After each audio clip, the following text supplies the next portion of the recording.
Èní yìí, a máa sọ̀rọ̀ nípa nǹkan mẹ́wàá tá ti kọ́ ní. Man, your rice hard when you are trying to translate.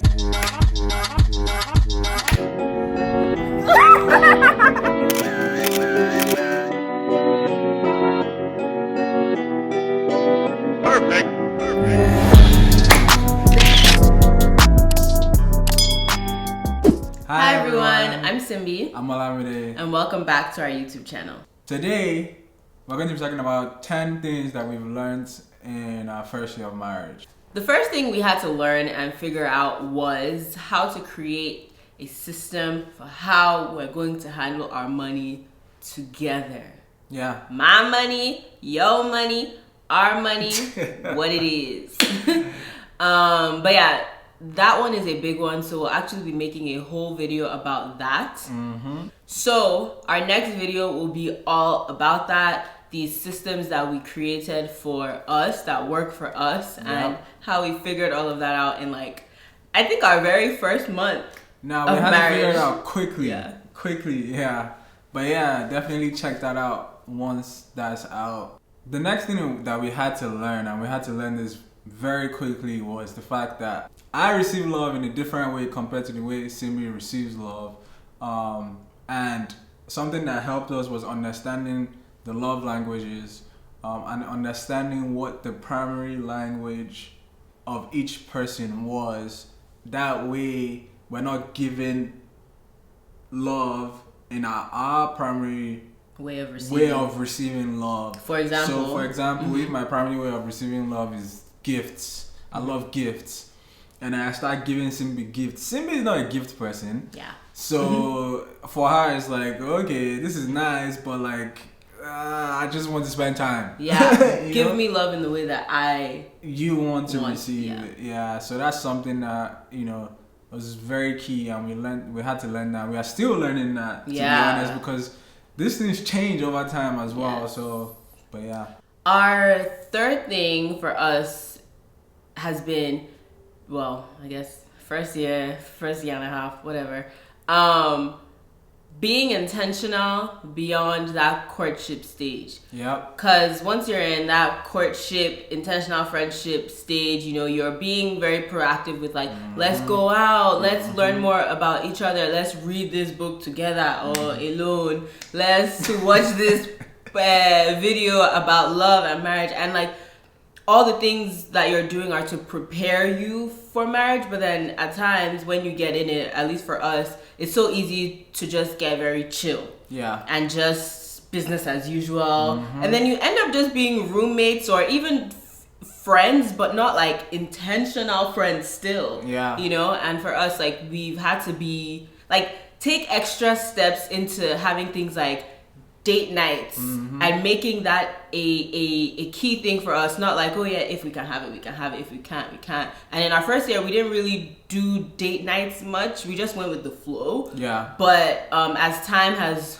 gone on now, we're seeing how important it is to make intentional time to check in with each other. Yeah. Don't become complacent when you get into marriage. Yeah. It's very easy to fall into that because you're seeing each other before you get married. You're not living together, so it's okay, I want to see you, I'm longing to see you, but now you're in your faces every single time, so it's easy to just feel like you're spending time together, but you're not actually spending time intentional together. Time. So. And also, you think you know everything that's going on in their lives because we literally work in the same space. Yeah, but so as opposed to you text after the day or you call after the day. How was your day? Things like that. You don't necessarily have that, or you think you don't need that anymore because you're always in the same space. Yeah. But you do. We do. Yeah. The fourth thing that we learned was, before you get married, you're used to making decisions that benefit you. For the most part, that benefit just you. And something that we had to learn was that once you get married, you have to think about decisions that benefit the both of you. How does this affect me? How does this affect my wife? What does this mean for my family? And you have to kind of like make decisions. You have to make decisions together, because I may think that she would like this, or I may think that, oh, this is fine, but that might not be fine. Yeah. And you know, making decisions together is such a very important thing. And sometimes you might not get exactly what you want, and you just have to be okay with that. You have to find a way to meet in the middle. And sometimes some things might be like super important to you or super important to me, and it's just like, okay, you know what, this is not even that deep for me, so whatever you want is fine. And some other times it's like, okay, this is super important for the two of us. I'm just have to find a way to make that work. But ultimately, what we've learned is we have to figure out how to make decisions that benefit the both of us. In that same vein, I would say the fifth thing that we had to learn or become comfortable with is that now we are a unit, we're one, and all of our friends and people, right, on the outside have known me as me, known him as him, but like us being comfortable saying things like, I need to talk to my husband before I can choose this, right? Like also allowing other people on the outside to understand the fact that like I'm no longer just me. I no longer decide things just for me. You know, like most of the things I do in life like affect two of us now. Yeah. So I've just had to become comfortable. We have saying to people like, hey, need to talk to this person first, or like, hey, I can't do that right now, or I can't, you know, and I think people at times can see this as like restrictive, or like because you're married now you don't do blah blah blah blah blah, but like at the end of the day, that's the reality, you know. Two lives have become one, and I cannot just live for myself anymore. So. And it can definitely be awkward at first. Like you feel like, you know, normally it's like someone asks you, oh, let's go to this place or something like that, or let's do that, let's go to Six Flags. Normally it's like, all right, bet, let's go. Yeah. But now it's like, all right, wait, I have to talk to my wife first and figure out like if this works out. Yeah. It might be like, so is it your wife that is telling you what to do, or is it your husband that is telling you what to do? But that's just the reality. You know. Yep. You make decisions together that benefit the both of you, and that's really it. Yep. Yeah. Number 6, we've had to learn how to share difficult things. Like, okay, explain. We've had to learn how to share. Okay. That's the better way of saying it. We've had to learn how to share. We've had to learn how to share food, because some of us don't like sharing our food. Yeah, some of us don't like sharing our food. It's my food. You had to learn how to share the bed, how to share the space, how to share everything. I shared. How to share money. You had to share money. Which we'll talk about. Like, bro, you had to learn how to share. But even beyond those things, we've had to learn how to share like deep parts of us. Yeah. Deep insecurities, things that you might not have ever uttered to anybody in your life. Things that are buried deep inside of you, and you had to just dig it out and share those things, because ultimately your marriage should be a safe space. Yeah.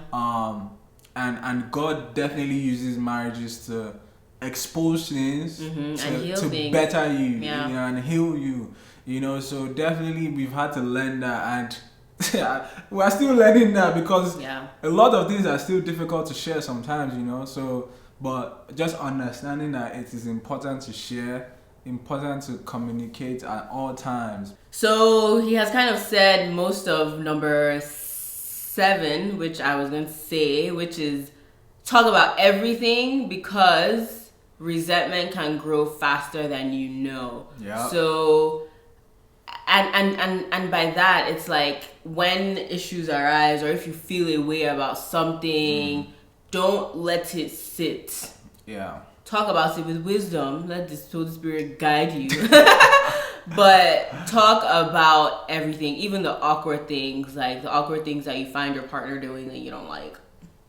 talk about them. Yeah, it's important to talk about this too. Yeah, because we don't want resentment to grow. If resentment starts to grow in a marriage, that is the easiest way out the door. That's open door for the enemy. Yeah.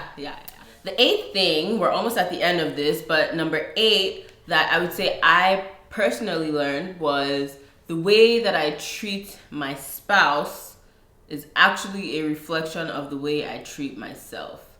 And, for example, right, I can be very critical of myself. I'm very hard on myself. I expect the utmost of myself. I like get upset at myself if I make silly mistakes. Like there's almost no room for error. And I found myself having those same sorts of expectations, you know, where it's like you did this like this, you put this here, you did that there, you know, like just expecting perfection, because I can be a perfectionist. But yeah, so I've had to realize that and unpack that, and also realize the fact that we're different. And I can't just project the things that I put on myself onto them.